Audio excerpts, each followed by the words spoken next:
Dans un contexte où l'administration burkinabé est gagnée par des manifestations de tout genre, le Conseil national de la modernisation se réunit à Ouagadougou. Le bilan des orientations prises l'année dernière et les actions à entreprendre pour innover l'administration occuperont les participants. Ces derniers ont été encouragés à l'ouverture de leurs travaux par le Premier ministre Paul Kaba-Thiéba.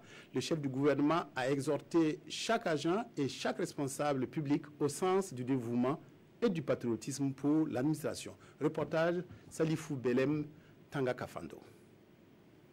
Les membres du Conseil national de la modernisation de l'administration à une administration performante, moderne, au service du peuple burkinabé. C'est ici, à la première session ordinaire de l'année 2017, une rencontre au cours de laquelle le Conseil fera le bilan de la mise en œuvre des orientations 2016.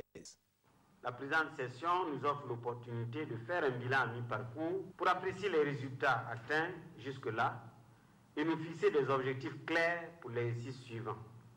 Je souhaite une réflexion féconde, gage de résultats à la hauteur des attentes de notre peuple. Pour le Premier ministre qui a présidé la rencontre, l'administration dont veut disposer le Burkina est une administration au service du peuple et non l'inverse, tout en réaffirmant la disponibilité au dialogue et initiatives tendant à valoriser les ressources humaines.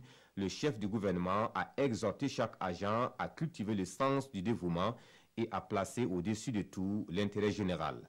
Les revendications corporatistes, quelle que soit leur légitimité, ne doivent pas contribuer à détériorer la relation privilégiée qui doit exister entre l'administration et les citoyens, car sans les citoyens ou l'usager, l'administration n'a plus de raison d'être.